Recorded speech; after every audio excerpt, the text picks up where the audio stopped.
Good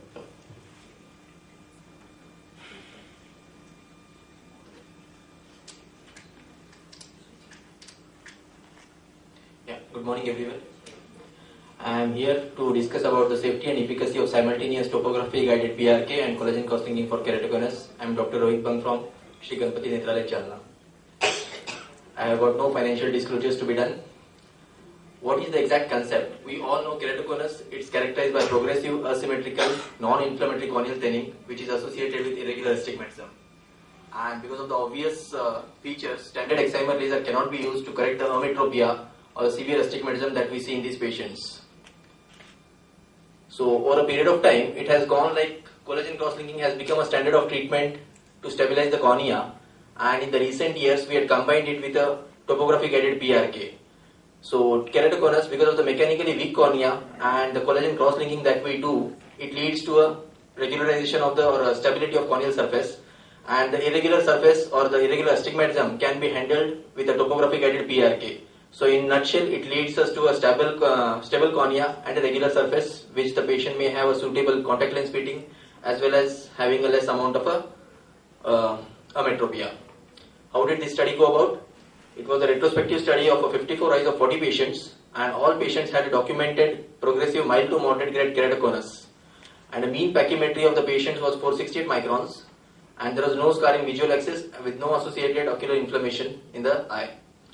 So all patients underwent a topography guided PRK followed by corneal collagen cross-linking, and the various parameters that had been assessed were UCV or uncorrected visual acuity, best corrected visual acuity, MRSE or mean refractive spherical equivalent, mean refractive cylindrical equivalent, corneal pachymetry by ultrasound, and a keratometry. So TCAT or a topography guided PRK was done on a wavelength Allegretto 400 Hz excimer laser only to regularize the surface, and ablation never to exceed about 50 microns. Followed by this topography guided PRK, the patients were subjected to a collagen cross-linking which were followed by a standard resident protocol. At the end of a procedure, the patient was fitted with a bandage contact lens and started on a topical steroids, antibiotics and lubricants. So coming to our results, all patients had a mean follow-up of 18 months with a range of about 8 to 24 months. The improvement in visual acuity as shown in logmar chart shows that the preoperatively in logmar charts, the uncorrected visual acuity was 0.99 or 660, while the best corrected visual acuity was logmar 0.6. While post-operatively, the patients had UCB or uncorrected visual acuity of 0.4, and the best corrected visual acuity post-op was 0.11, which turns around to be around 612. The mean refractive spherical equivalent, it improved from minus 3.86 diopters to minus 1.92 diopters, meaning there was a correction of a spherical equivalent of about 1.92 diopters. The mean refractive spherical equivalent, it decreased from minus 4.23 diopters preoperatively to about 1.81 diopters postoperatively, leading that we had corrected about cylinder of 2.04 diopters. The steeper keratometry value, it decreased from 50.52 diopters average to 46.12 diopters, and none of the cases that had been subjected were seen to have progressed at 18 months as seen on clinical grounds as well as topographically.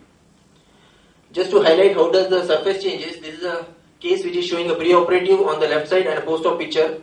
It is just to show how the cone has been or the surface has been regularized. It shows an isolated hotspot in an inferotemporal location and followed by a C3R with a PRK. Although the corneal surface is not showing exactly a figure of 8 or something, but then it is slightly regularized than to begin with. Similarly in case 2, this was a patient called as Pranali Patil, and the right eye was treated. It shows that it had irregular astigmatism and steepening, and it had an inferior nasal cone, and followed by C3R PRK, it only regularized the surface so as to achieve a better refraction or a better contact lens fit.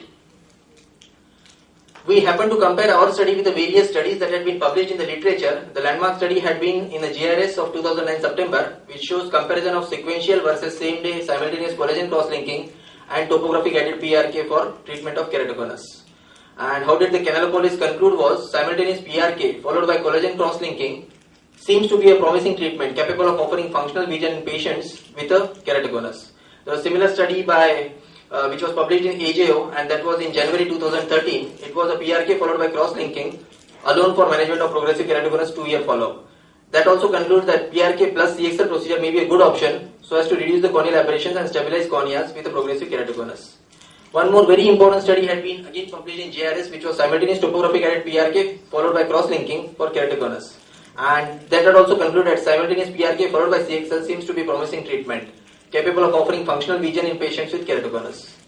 So C3R with PRK or collagen cross-linking with PRK helps in biomechanical strengthening of cornea and regularizing the irregular corneal surface and astigmatism of keratoconus. So to conclude, what we conclude at the end of our study, topographic guided customized ablation with the collagen cross-linking is a safe and effective treatment modality for progressive keratoconus, yielding a good visual and topographic outcomes, and it helps in stabilizing the keratogenic process and regularizing the corneal surface. Thank you. What is the minimum corneal thickness for taking up for this study? Ma'am, the minimum corneal thickness was about 452 microns. The average mean perioperative corneal pachymetry was 468 microns. So you're not including anybody below 450 microns? No, we are combining for at least for C3R PRK, we are not including anything less than 450 microns. So the number of patients that can actually go in for this treatment is limited. Yeah, but then if I am having a patient with a 423 pachymetry, I would rather post him for a plain collagen cross-linking rather than combining with the C3R with the PRK. That's exactly what I meant. Combined treatment is only limited to a very few people comparing the thing. Yeah, but then if this treatment is only for the patients who had been reported at an earlier stage. If it's already 401 microns or like 410 microns or 390, it will be going for a plain C3R rather than combining.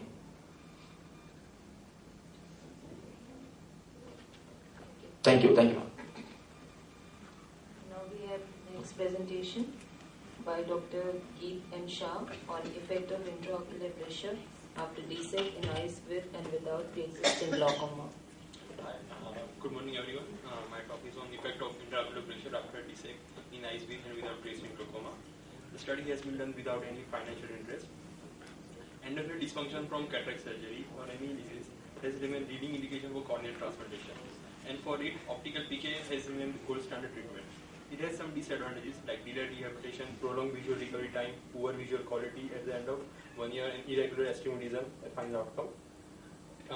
To come over all these problems, DSEC has been introduced. It replaces only posterior cornea, no intricate suture placement required. It maintains corneal integrity, early visual rehabilitation acquired at the end of earliest as end of 2 months or 3 months. Intraocular pressure elevation is reported commonly. However, intraocular pressure not only causing glaucomatous optic atrophy, but it also affecting endothelial and causing graft rejection. So the aim of our study is to investigate effect of intraocular pressure on DSEC graft to find out whether IOP has any effect on graft failure in DSEC or not, and whether pre-existing glaucoma and its effect on DSEC outcome or not. The results are reported from our first 52 consecutive cases of DSEC performed at our institute from June 2010 to June 2012. Pre-existing glaucoma is defined as an open or angle-closed glaucoma with intraocular pressure less than 21, which is maintained with medications or surgical. Graft failure defined after end of 6 months with persistent graft edema. Post-operative IOP elevation defined as intraocular pressure more than 21 in any post-operative examination. And improvement is defined as a clear graft, visual acuity more than 0.4 log -1. Comprehensive pre-operative and post-DSEC ocular evaluation done at regular follow-up. An analysis was performed with SPSS software. Here our results showing that most of the patients having 61 to 70 years age group. This is the age group of post-cataract age group, and where the pseudophakic bullous keratopathy being 81% of the most common indication. Second being Fuchs endothelial dystrophy, which is 6, and we have performed DSEC plus phacomatous evaluation in these 6 patients. These chart showing glaucomatous eye. There are 9 eyes who are having pre-existing glaucoma, and out of these 9 eyes, 3 patients has already done trabeculotomy surgery. All these 9 eyes having pre-operative under control IOP with medication or surgically, and they have visual acuity around counter 2 meters. However, post-operative, there is significant intraocular pressure fluctuation is appreciated. In early week, we can appreciate that out of 9 eyes, each eye is showing IOP rise, and out of only 2 eyes which has already pre-existing trabeculotomy surgery, they are showing under control intraocular pressure. Statistically, also we can appreciate that pre-existing glaucoma has remained a risk factor for the graft failure. Comparing to the learning curve of previous surgeons, we are getting similar result like 62% visual recovery. But the important factor is important concern is that 8% of graft having improvement with uncontrolled intraocular pressure. During recent literature search, there are 101 eyes study which was performed by Anthony et al. And they have published in Cornea 2013. They have also mentioned that intraocular pressure fluctuation is most common after DSEC.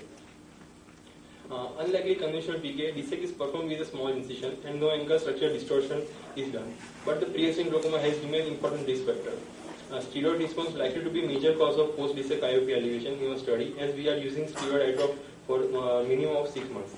Peripheral anterior because of angle manipulation. However, there are some limitations in our study, like accuracy in IOP measurement. Intraocular pressure measured with Goldman application tonometer, but no other study has ever validated application tension for the diseased cornea or transplanted cornea.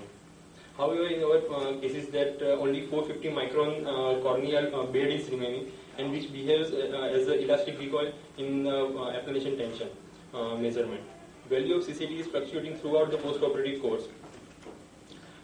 With the association of glaucoma, the outcome remains not so shiny, and intraocular pressure elevation appears to be a common post-operative complication of DSEC, especially during learning of us, like our case study. Studies describing long term of intraocular pressure, but intraocular pressure treatment should be important for the future study of DSEC. And glaucoma drainage devices are the other options for the control of glaucoma in both DSEC cases. Thank you. Did you compare the size of the graft with the incidence of glaucoma? We have used two types of grafts. One is 7.5 mm and 8 mm. We have used 8 mm of graft in almost 7 cases, and we have switched over to 7.5 mm graft because of suspecting angle crowding and the problem of peripheral synesthesia. So we have switched over to 7.5. Thank you. Prerna, Good morning, respected members of the Presidium and all delegates.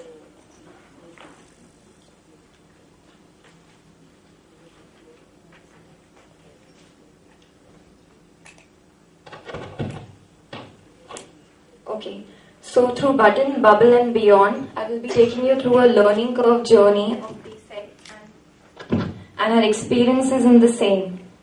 I have no financial interest to disclose. Now we all know that endothelial keratoplasty is slowly replacing PKP in selected indications. However, let's just see how difficult or easy this transition can be for a surgeon who is just beginning to adapt to it.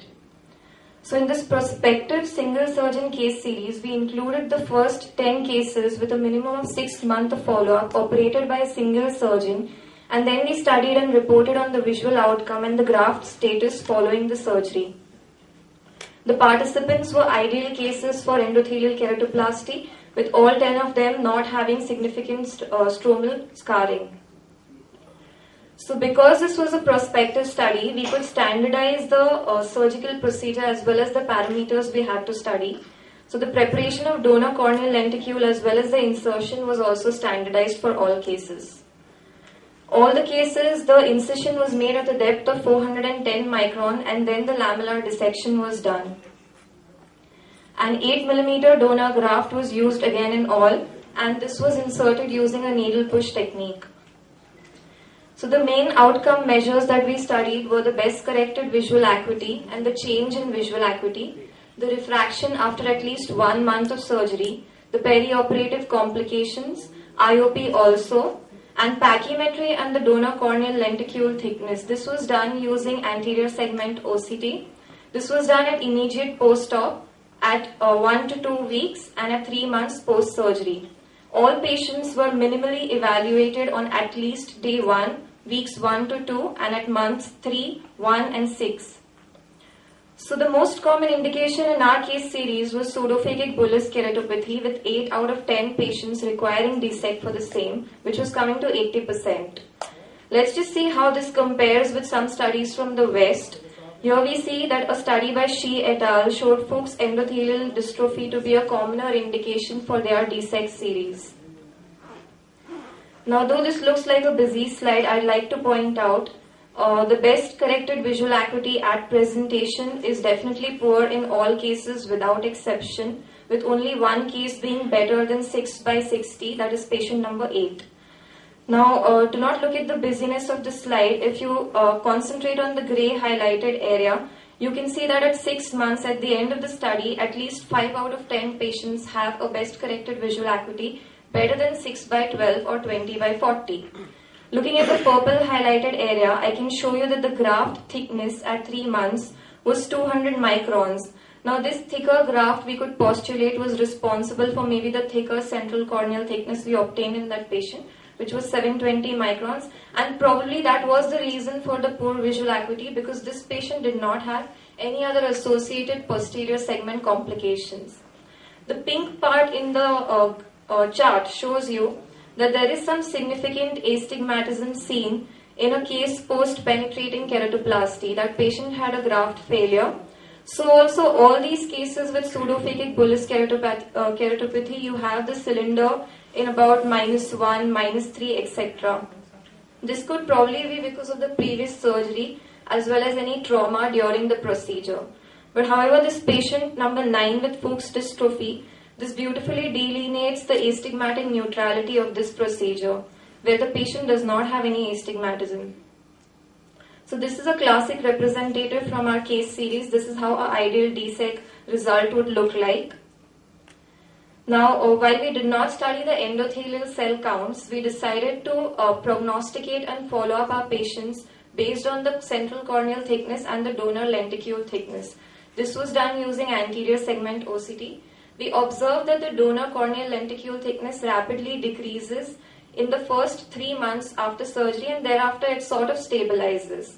This was mirrored by a similar study by Shi et al., which I have quoted earlier also. However, what they observed was that their donor lenticule thickness as well as corneal thickness average was far greater compared to our study, and this was also found to be statistically significant. Coming to the complications, we had complications in 3 patients out of 10. And the first one in order of occurrence was there was localized non-adherence of the edge of the donor lenticule. Now this happened because this patient already had a pre-existing peripheral anterior synechiae. So you can see here there is inferior corneal edema as well as DM folds on diffuse illumination, and here in the optical slit you may see some interface fluid. This was treated by rebubbling, and then there was adherence following that. Then there was posterior migration of air bubble in 1 patient with transient elevation of IOP. Now in a 3rd patient we had an interesting complication. We had an iatrogenic graft failure. This was because of a reversed insertion of a DSEC lenticule, which was realized immediately also because of the OCT. At 1 week, this was the graft failure. Following a resurgery at 3 months, the patient has good visual outcome. So all these 3 patients that had complications also had raised IOP in our series, but they were however controlled with topical anti-glaucoma medications. None of them required a glaucoma surgery. Now there was a study by Vajaranand and Price, which has divided the IOP elevation in 3 groups of patients. C is the control, G is the one with pre-existing glaucoma, and GS is the one with pre-existing glaucoma who have already undergone a glaucoma surgery. Our percentage was almost similar to this study. Now the most common complications by this ophthalmic technology assessment made by the American Academy of Ophthalmology in 2009 was, after they reviewed 131 articles, it was posterior graft dislocation followed by endothelial graft rejection. However, in our study, elevated IOP was significantly higher compared to any other complication. So just to summarize, the visual outcome at 6 months, we had 5 out of 10 patients who had a best spectacle corrected visual acuity better than 6 by 12 or 20 by 40. Refractive outcome at 6 months, all of them were hypometropic. The astigmatism induced could not be calculated because all of them were PBK almost, so you could not do a preoperative refraction. And the graft status was healthy. At 3 months, the mean donor corneal lenticule thickness was 125 microns. That maintained a mean corneal thickness of 609 microns. So some of the strengths and limitations of our study is that Out of the 131 studies that were reviewed by the OTA submitted by the American Academy of Ophthalmology, there was only one prospective study. Everything else was a retrospective case review. So we had already planned a prospective study. Because of this, the surgical procedure could be standardized. The incision thickness, the depth, everything was standardized, and the parameters to be studied in each patient were also standardized. And this also represents a part of the learning curve for DSEC for a new surgeon. Now the limitations are that we did not study the endothelial cell loss, so the percentage of cell loss could not be studied. But then functional integrity was seen by ASOCT, and all of them maintained good pachymetry values. We also need a larger sample size and a longer period of follow-up. To conclude, I'd like to say that surgical procedure of choice, it should replace PKP. However, let's not keep the novelty in the surgery. The novelty is in the outcome, the beautiful outcome of the surgery. So if we incorporate this into traditional standard training in residency and fellowship programs, then the surgeon variable will be reduced. Yeah, thank you. Anybody from projection side? The hall management people. Come, either up. Everyone. Today my topic is comparison of impression smear and corneal scraping in the clinically suspected cases of fungal keratitis. I have no any financial interest. My purpose is to compare the impression smear with the corneal scraping by potassium hydroxide with the chalcofluor white method in the clinically suspected cases of fungal keratitis. Informed consent was taken from all the patients attended our OPD department, Regional Institute of Ophthalmology, RIMS Ranchi, from 1st May 2012 to 15th November 2012 were included in the study. Clinically suspected cases of fungal keratitis on the basis of at least two of the following criteria were included in the study. First, patient with a history of trauma to the eye with the vegetative or organic matter, ulcer with irregular or frizzy margin, dry looking ulcer, ulcer with satellite lesions, presence of an endothelial plaque and fibrinoid aqueous reaction, and pigmented ulcers. This is the patient with fungal corneal ulcer. Patients who are non-compliant, patients already on treatment with antifungal drugs were excluded from the study. First of all, in the clinically suspected cases of fungal keratitis, we do fluorescein stain. If it is positive, we diagnose it as ulcerative keratitis. Then we do a scrape or culture. On the basis of we diagnose it as either bacteria or fungi. If fluorescein stain is negative, no culture or scraping needed.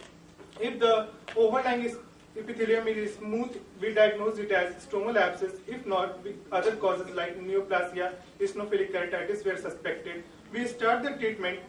If the symptoms are worsening within the 24 to 48 hours, we consider the other causes. If not, we continue the same treatment. Cases were diagnosed to be having fungal keratitis if fungal culture was positive. Impression smear. First of all, taking all aseptic precautions, putting 4% xylocaine in the lower conjunctival sac, then autoclave cellulose filter paper 3 into 5 mm was put on the lesion. With the help of blunt forceps, it was removed. Then the lesion and the material is put in the cover slide with 10% KOH and chalcofluor white. In the corneal scraping, patient is asked to sit on the slit lamp, taking all aseptic precautions. We put 4% xylocaine in the lower conjunctival sac. Then with the help of 21 gauze needle, the scraping material was put in the cover slide on the slide with the help of 10% KOH and chalcofluor white. The impression and scraping was observed under a standard microscope for the evidence of hyphae, pseudohyphae, and ist cells. The results are: the green color shows the responders, which are mostly the smear positive and culture positive. The red color shows non-responders, which are mainly from the smear negative or culture negative. Blue color shows corneal melting patients, which are 2 in number. This is the frequency distribution bar graph, which shows the responders are mainly from the culture positive and smear positive cases. This is the interpretation in which smear positive and culture positives are 20 in number, which responded to our treatment, and the smear negative and culture negative are 13 in number, and plus 2 corneal melt patients. This is the patient with corneal melting. This is the graph which shows in the impression smear 33 patients are positive, in which 20 are positive for culture. This graph shows the corneal scraping, in which 32 patients are positive, in which culture is positive in 20 cases. If we see impression smear versus corneal scraping, sensitivity, specificity, false positive rate, false negative rate, accuracy, they are almost equal. Discussion part is impression smear is simple, repeatable, safe, atraumatic, gives quick results, and is inexpensive. In scraping, the infected cells as well as some of the surrounding normal cells are removed. There is also risk of injury to basement membrane and Bowman's layer. The impression smear technique relies on the cellular adherence to the filter paper, and corneal scraping relies upon the mechanical abrasion of the subepithelial areas. A study done by Jan A.K. Bansal and the study done by Sharma S. Kunimoto in LVPI, they both show the corneal scraping and the impression smear are the best for the initiation of antifungal treatment. So now take-home message is impression smear and mechanical scraping are equally sensitive and specific in making tentative diagnosis of fungal keratitis. Thank you.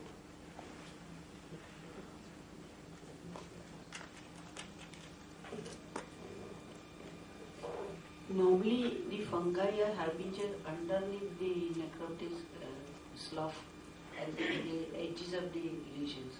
So, with impression cytology, will you be able to have a contact with those fungal hyphae? Yes, because the superficial part is a scar and it is covered with the epithelium of the periphery. Yes, ma'am. We put the impression smear sponge on the lesion. That's why it helps out in the diagnosis of fungal keratitis. After removing the necrotized material, was that wrong? What? Did you put it on the necrotic slough? Because most of these fungal ulcers they are covered with. After removing the necrotic slough. You removed the slough. Yes, yes, ma'am. Then we put the sponge on that area. Did you mention in your paper that thing? No. Have you mentioned it? No. And have you removed the peripheral overhanging epithelial edges, because most of the time. Yes, ma'am. We removed. So did you remove that also? Okay, thank you. So that means there is some scraping done in both conditions, no? Yes, ma'am. Yes. So there is no significance in saying that we are not traumatizing the tissue or damaging the Bowman's membrane by taking an impression. Ma'am, impression smear is also helpful in the taking the impression cytology. That's why it is also used. Martrain cytology helps in fungal ulcers, If we have to rule out other conditions, such as like I have also already mentioned neoplasia, eosinophilic how does keratitis. it come in the differential diagnosis of the fungal ulcer? Neoplasia. Other and all causes, ma'am. Other causes. that. Like what? That is what I am asking. The conditions may making the fungal keratitis. Okay, thank you.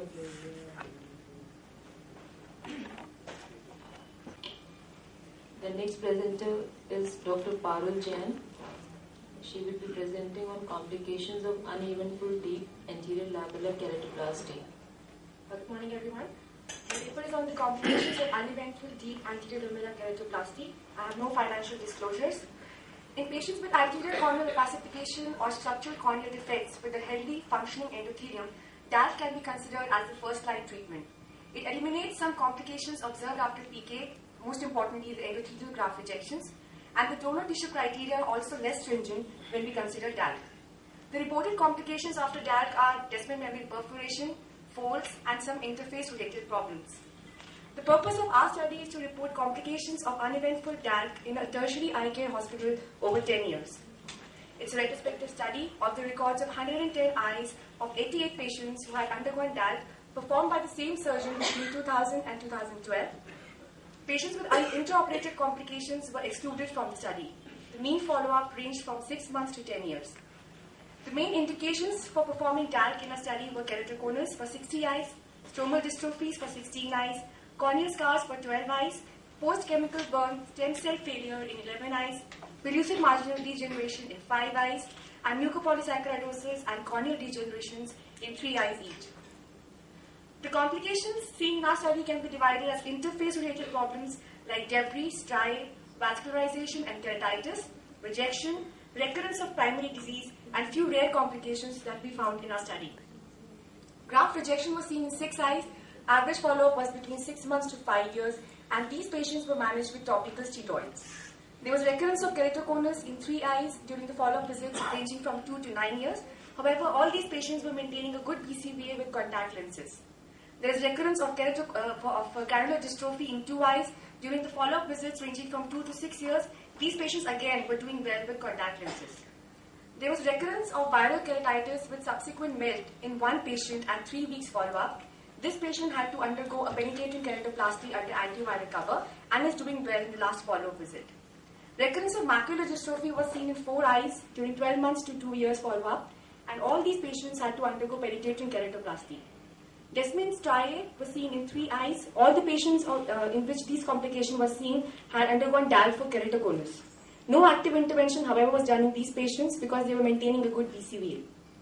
Interface vascularization was seen in 4 eyes, 3 to 5 years follow-up, but no intervention other than stepping up the topical steroids were done for these patients. Interface keratitis was seen in 3 eyes, follow-up visit 1 to 3 years.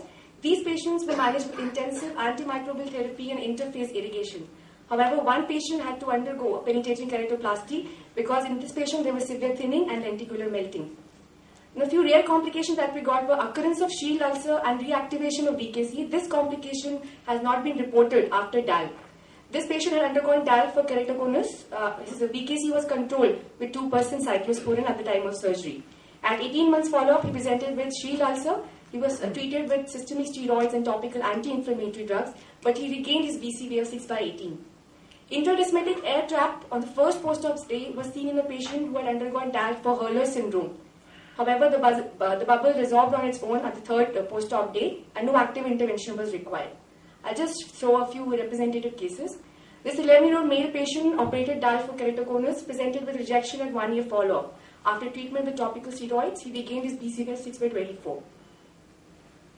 29-year-old male patient presented with recurrence of keratoconus at 9 years follow-up. He was operated DAL in the year 2001. He was maintaining a BCVA of 6/6 with sterile contact lenses. You can see here there is a bulging of the graft in the inferior portion, and also the pentacam is suggestive of steepening at the inferior nasal graft host junction. However, no active intervention is done till date. This patient had to undergo PK, as I said, for the interface keratitis. He developed severe lenticular thinning and melt at 6 months follow-up.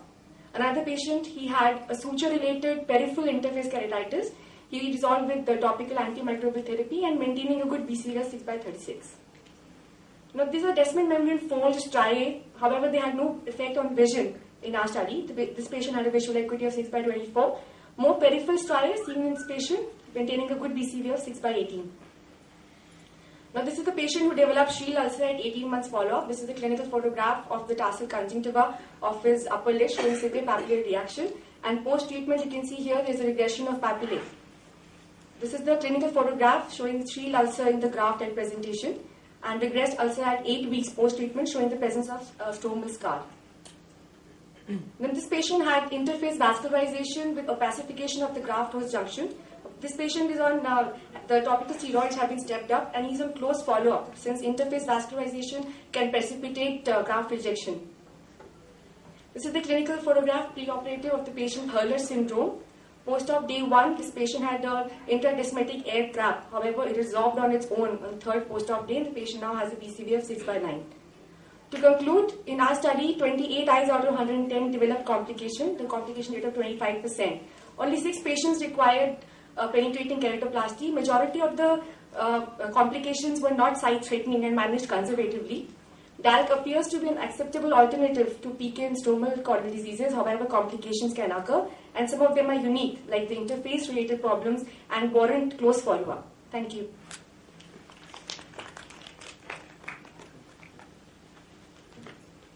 Thank you.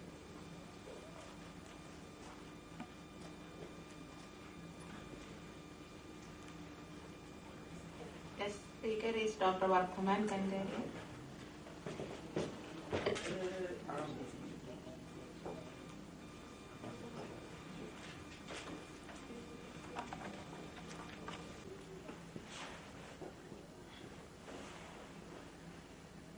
Good morning. Good morning. Respected panel and dear friends. Our group was the pioneering in introduction of concept and published the first report of topography guided PRK with collagen cross-linkage for progressive keratoconus. And this study is basically a natural extension of the previous study. Simultaneous topography guided PRK with collagen cross-linking versus CXL alone, a long-term comparative clinical and in vitro confocal microscopy study. This study has been funded by the clinical grant of Hellenic Republic University of Crete. It is proved beyond doubt that collagen cross-linking is successful in halting keratoconus progression and stabilizing cornea mechanically. However, long-term studies such as by Wolensig et al. Have demonstrated that even after CXL, there is only minimal or no improvement in functional vision and the quality of life of these patients, and that is basically because of remnant irregular astigmatism. To address this component, Konolopoulos et al. Devised a two-stage procedure in which he first performed collagen cross-linkage to stabilize keratoconus, and after 1 year of stability, performed a topography-guided therapeutic PRK so as to improve functional vision of this patient. However, this two-stage approach had two nagging problems. He was removing already a cross-link cornea, and there was more haze than a routine PRK. Quinones et al. From our group was pioneering in combining these two procedures as one single-stage sitting procedure in which he first performed topography-guided PRK and which was immediately followed in the same sitting by standard resident protocol collagen cross-linkage. This combination therapy was capable of offering patients improved functional vision and stabilization of keratoconus simultaneously, and the pilot study published by us in 2009, it concluded that prospective comparative studies required to compare long-term outcomes of this new combination therapy versus CXL alone for further validation. My purpose here is to evaluate and compare visual, refractive, topographic and in vivo confocal microscopic outcomes after simultaneous TPRK with CXL combination versus CXL alone in eyes with progressive keratoconus. In this prospective comparative interventional case series, patients who demonstrated progressive keratoconus and had a decently good corneal thickness of more than 450 microns were included. 42 patients and 60 such eyes were included in our study. 30 of these eyes underwent a standard CXL with epithelium of resident protocol, and the rest of the 30 eyes underwent a standardized topography guided PRK with collagen cross-linking in the same sitting by the protocols which we have already published in 2009.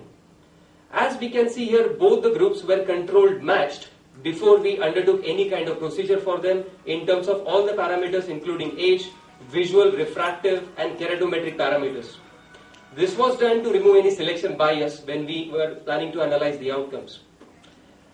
Coming to refractive outcomes, as we can clearly see here, after the collagen cross-linkage in the CXL group, the spherical equivalent as well as the defocus actually demonstrated reduction, but this did not reach statistical significance.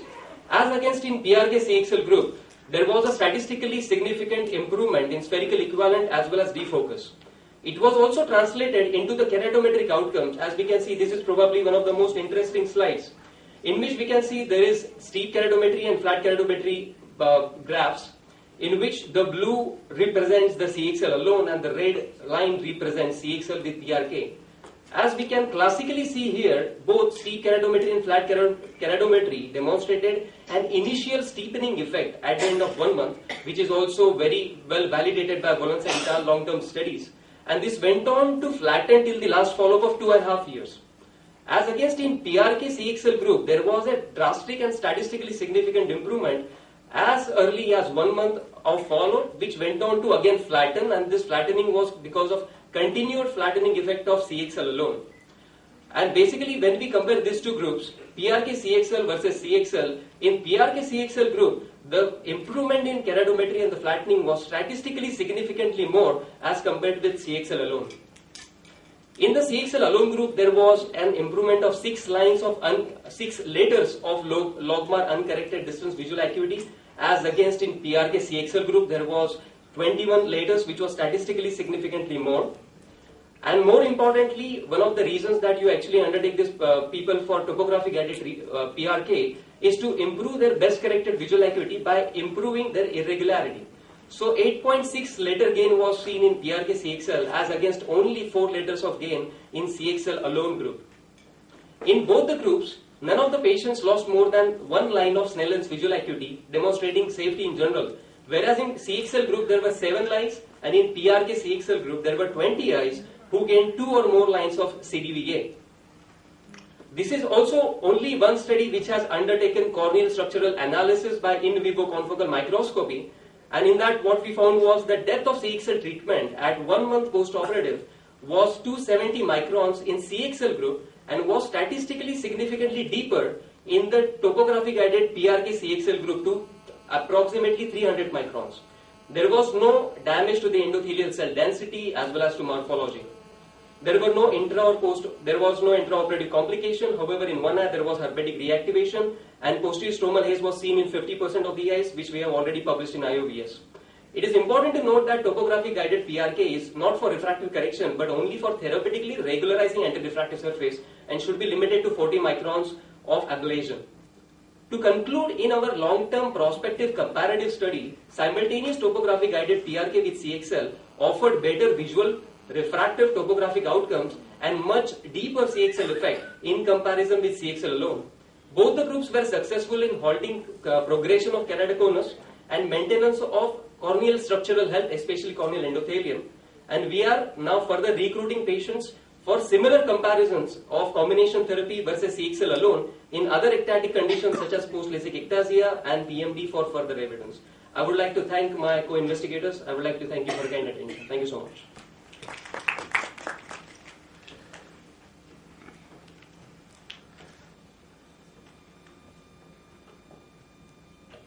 Thank you.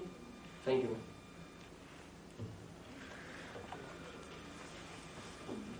On comparative evaluations.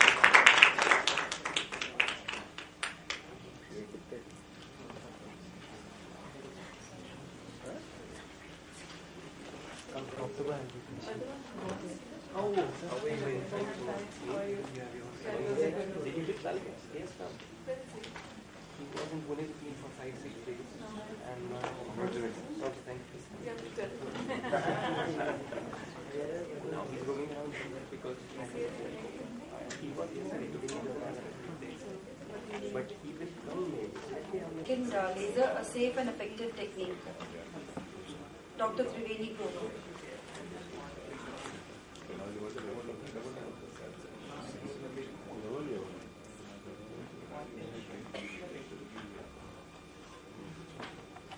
My topic of presentation is femtosecond laser in cataract surgery, a safe and effective technique. Femtosecond laser assisted cataract surgery represents a potential paradigm shift in cataract surgery, though it is not without controversy. On the one hand, it promises superior visual outcomes and a higher safety profile, but on the other, larger costs are involved. In the year 2001, femtosecond laser technology was introduced for corneal flap creation in LASIK, and in the year 2010, these lasers got approval for cataract surgery. As of now, 3 laser platforms are available, namely the OptiMedica, Lensix and Lensar. Our study was performed on the Lensix laser platform. Femtosecond laser acts by the mechanism of photodisruption, creating a cavitation and bubble formation, and with the expansion and contraction of the bubble, separation of tissue happens. It's an ultra-fast laser with near-infrared wavelength of 1053 nanometer, focused to 3 micron spot size inside the anterior chamber. It is not absorbed by optically clear tissue at low power densities, so it can be used for anterior segment surgery. It's an ultra-short wavelength laser, so it spares adjacent tissue from collateral damage. This is the reason why longer wavelength lasers like argon, excimer, etc. cannot be used for cataract surgery. The 3 steps of cataract surgery in which femtosecond lasers are used are corneal incision creation, both the main port and side port, as well as LRIs for astigmatism correction, capsulorhexis and phaco-fragmentation. The aim of our study is to evaluate the safety and precision of creating an anterior capsulorhexis, nucleus fragmentation and visual outcome using femtosecond laser in cataract surgery. The study was conducted on 218 eyes of 189 patients who underwent femtophacoemulsification. Non-dilating pupils, subluxated cataracts, glaucoma and post-RK patients were excluded from the study. Thorough anterior and posterior segment evaluation and IOL power calculation was done using IOL Master. Then the patients underwent femto-assisted phacoemulsification, and then regular post-op follow-up was done at 1 day, 1 week and 3 weeks. This is the demographic profile of the patients. Astigmatism correction was done in all cases by placing the steep incision on the steep axis. 1 to 1.5 diopters of astigmatism was corrected with a single arcuate incision, and 1.5 to 2 diopters with a double arcuate incision, and more than 2 diopters treated with toric or toric multifocal IOLs. In the capsulotomy, we found that out of the 218 eyes, the capsulotomy was complete in 197 eyes. There were microadhesions in 11 eyes. One of them led to a capsular tag and PC tear, but there was no nucleus drop. In 5 eyes, there was no area of treatment, and in 5 eyes, the pattern was complete but not continuous. So in the results, we found that post-op visual acuity of 6/6 was achieved on day 1 in 156, 1 week in 167, 2 weeks in 183, and 3 weeks in 198 of the 218 eyes. The capsulotomy was complete in 197 eyes. Nuclear fragmentation was achieved in all eyes. The posterior capsule was cut, causing nucleus drop in 1 eye. The effective phaco time was reduced by 33%. Average phaco time was reduced due to laser fragmentation of the nucleus. However, the total surgical time remained the same because irrigation aspiration was slower. And overall, the patient had to spend longer time in the OT as he had to be shifted between 2 OTs. Intraoperatively, we found no iris bleed or hyphema. There was pupillary constriction in 2 eyes. There was mild corneal edema in 5 eyes on day 1, which resolved within the first 3 days. There was no case of IOP rise or CME or endophthalmitis noted in our study. An uncorrected visual acuity of 20/20 was achieved on day 1 in 71.5% cases and on 3 weeks in 90.8% cases due to better wound architecture, treatment of coexisting astigmatism, customized and regular capsulotomies, and reduced phaco time due to lens fragmentation by the femtosecond laser. The key features that we noted was that there was no suction loss intraoperatively, as the surgeon had previous experience with femtosecond lasers in LASIK. More than 2 docking attempts were needed in 8 eyes, 6 out of the first 10 eyes. Incision opening difficulty was seen in 5 of the first 15 cases. There was an incomplete capsulotomy leading to a capsular tear in 1 eye, but no nucleus drop. And irrigation aspiration time was longer. In the discussion part, I would like to mention that docking into the Lensex laser platform increases the intraocular pressure by 40 mm of mercury. So glaucoma patients are a relative contraindication. Poor mobility of the patient, tremor, inability to lie flat, deep set eyes, narrow palpebral apertures impair the docking. So these are also relative contraindications. The corneal incision, which is created by femtosecond laser, is of a square architecture, self-sealing, stable and reproducible. It is incomplete. It does not breach into the anterior chamber till the patient is shifted into the OT for phaco. The capsular rhexis by femtosecond laser requires a minimal pupillary dilation of 7 to 8 millimeters. So large correctopias, poorly dilating pupils and posterior synechiae are relative contraindications. The femtosecond laser makes a central circular predictable capsulotomy, good for well-centered IOL, and it leads to a lower PCO rate. Small capsular tags may happen which may extend posteriorly, so one has to be careful about them. And there is an increased risk of capsular block syndrome. As the cavitation and bubble formation increases the pressure inside the bag, and the capsular rhexis being a round and regular one, there is chances of increased pressure on the posterior capsule and tear. The phacofragmentation by femtosecond laser systems reduces the ultrasound energy for all grades of cataract. However, upper limit is grade 4. They are contraindicated for brown cataracts and unsafe for thick PSCs because these are very close to the posterior capsule. There is decreased effective phaco time but increased total surgical time due to shifting of the patient between 2 OTs, and a definitive learning curve is involved as the surgeon needs to learn to dock the eye and interpret the anatomical images of the anterior segment OCT. And of course, a larger cost is involved. To conclude, the femtosecond laser offers to refine the present-day cataract surgery to enhance visual outcomes. Patients are more likely to achieve 6/6 unaided vision sooner, and surgeons familiar with femtosecond lasers and LASIK have a shorter learning curve. Further upgrades will fine-tune the technique.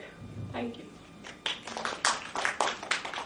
What grade of cataract did you have in the study? We had from grade 2 to grade 4. 4 was the upper limit.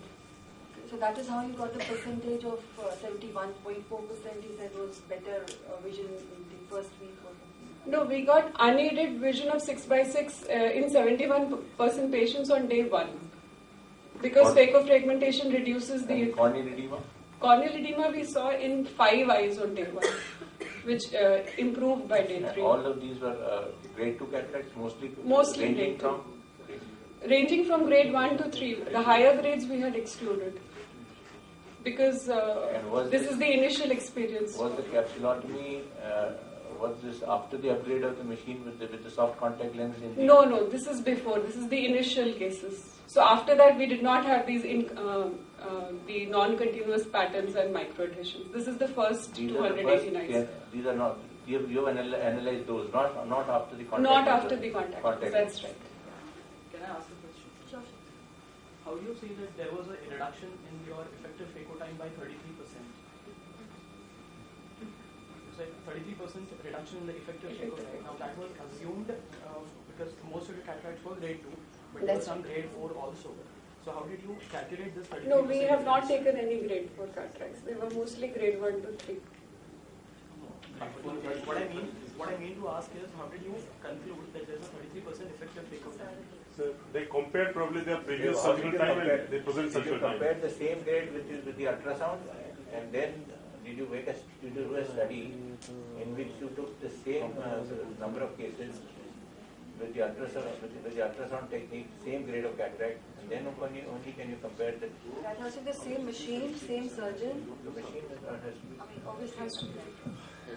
They must have, I think they must have done those things to compare. They made a very categorical statement of reduction of 30%. So they must have compared. Calculate 33%. Let us put it easy. How did you come to the conclusion that there is reduction 33%? Phaco. Compared to cases with conventional phacoemulsification without using the femtosecond laser. Yeah, without the femtosecond, this is at ultrasound, only ultrasound, this is femto plus ultrasound. That's right. So how did you come to a conclusion that to have a study, I mean you've done a study with comparing the two? No, I have not.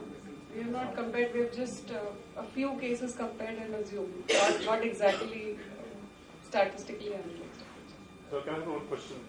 Do you think the corneal edema is because of just that we get routinely in a phaco case, or is this femto is also contributing to some extent of the corneal integrity decompensation? I think it is reducing the corneal decompensation because we are using less phaco power because the laser has already divided the nucleus. I have a question. Could you comment on penetration on the initial incisions through arcus senilis, where there's some haziness of the peripheral cornea, and whether you would use it for those incisions or whether you just automatically go to a blade in the operating room? In other words, will your laser penetrate through an arcus in the periphery? That's where we usually make the incisions. Will that femto penetrate through a partially opaque peripheral cornea?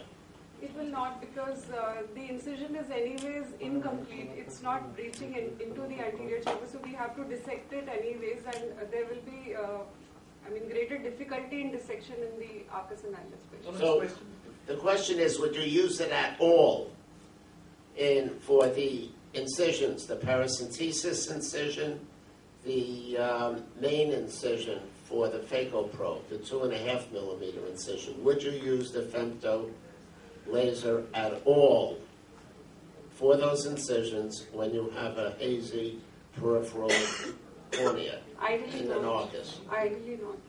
You because do not. It won't. Probably make the incision more anterior.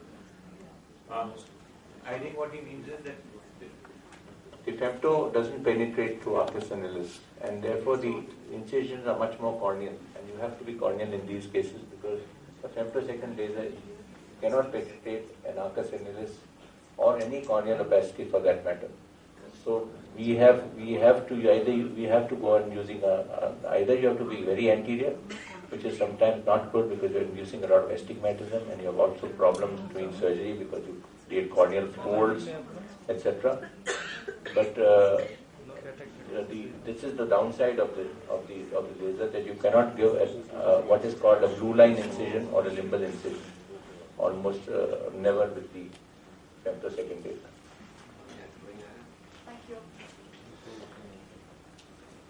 The next speaker is Dr. Kutticha Nitish, and correlation of grade of cataract and higher order aberration.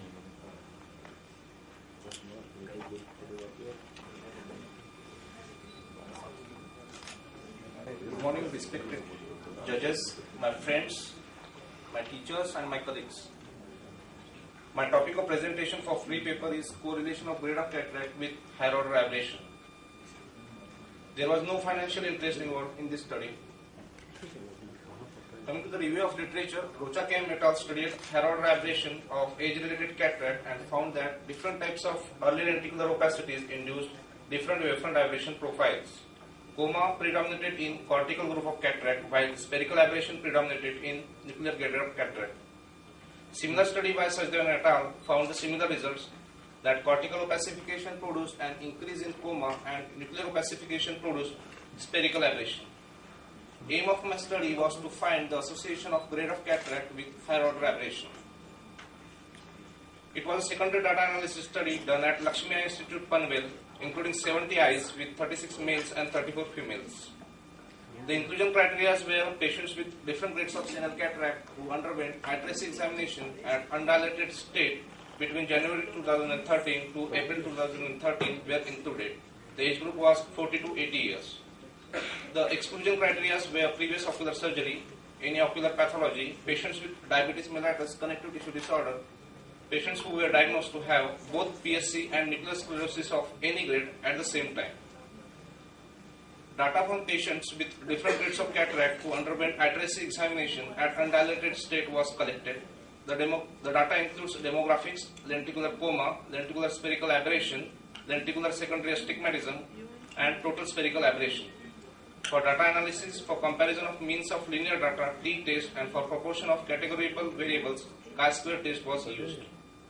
Coming to the result part, total 70 eyes were examined for higher order aberration at undilated state, including 36 males with mean age of 63.9 years and 34 females with mean age of 62.2 years. In our sample, the mean values of all the higher order aberration in general was higher in posterior subcapsular group of cataract compared with the other groups grade 1, 2 and 3 at mean pupil size 4 mm. The mean values for different higher order aberration were adjusted with age and sex. The adjusted mean of coma in the posterior subcapsular group of cataract was 0.62. The mean values for coma were 0.16, 0.23, 0.12 in grade 1, 2 and 3 nuclear sclerosis respectively. However, the difference between the grade 1 and posterior subcapsular group of cataract was the only statistically significant observation. The mean value of secondary astigmatism was also higher in PSC group compared with the nuclear grade 1, but the difference was not statistically significant. Coming to the graphical representation of the result part, first one is the lenticular coma. As you can see in this bar diagram, the posterior subcapsular group of cataract have higher values of coma aberration as compared to the NS1, 2 and 3. Coming to the second one, the lenticular secondary astigmatism. Again, the posterior subcapsular group of cataract have upper hand as compared to the NS1, 2 and 3. Then lenticular spherical aberration. In this we have found that NS1 and NS2 particularly have negative spherical aberration as compared to the PSC group which has higher positive spherical aberration, while NS3 shows a little trend towards the positive spherical aberration. Then finally the total spherical aberration, in that again the posterior subcapsular group of cataract have an upper hand as compared to the NS1, 2 and 3. The NS2 group shows negative spherical aberration as compared to NS1, 2 and 3. We have observed predominantly higher coma in PSC group, which was similar to the finding reported by Sajdev et al. And Rocha et al. The spherical aberration in nuclear grades except grade 3 were negative, whereas Sajdev et al. Found negative spherical aberration in all nuclear grades. Though no association was found between increasing grade of nuclear opacification and increase in spherical aberration, in all previous references reported that nuclear opacities induces higher spherical aberrations, but we observed overall higher spherical aberration and coma both in posterior subcapsular group of cataract. To conclude, posterior subcapsular group of cataract have higher values of coma aberration compared with the other grades of nuclear cataract. Thank you for your patience listening.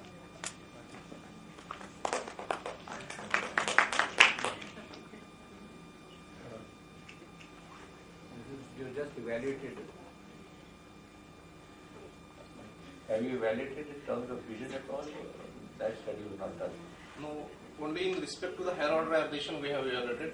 The other study is going on which is comparing the higher order aberration visual acuity in such patients. This is only the higher order, but no clinical implication of the higher order. Yeah. This study can have clinical implications. Your study doesn't have any clinical implications. In fact, you just wanted to prove that certain types of cataracts have higher order aberrations. The higher order aberration have implication on the reduced contrast sensitivity. That is the proven fact. And if posterior subcapsular group of cataract patients have higher order aberrations, then that reduces the contrast sensitivity more as compared to the NS1 and 2 group. Then when to operate such patients, or the visual disturbances will be more in posterior subcapsular group of cataract as compared to the NS1, 2 and 3. So we have an objective tool to decide when to operate such patients. And it can be used as an educational tool to show patients on eye literacy that visual deterioration is more in posterior subcapsular group of cataract as compared to NS1, 2 and 3. Thank you. Next paper is primary posterior capsular placification in Indian rural population undergoing cataract surgery. Dr. Rajesh Subhash Doshi.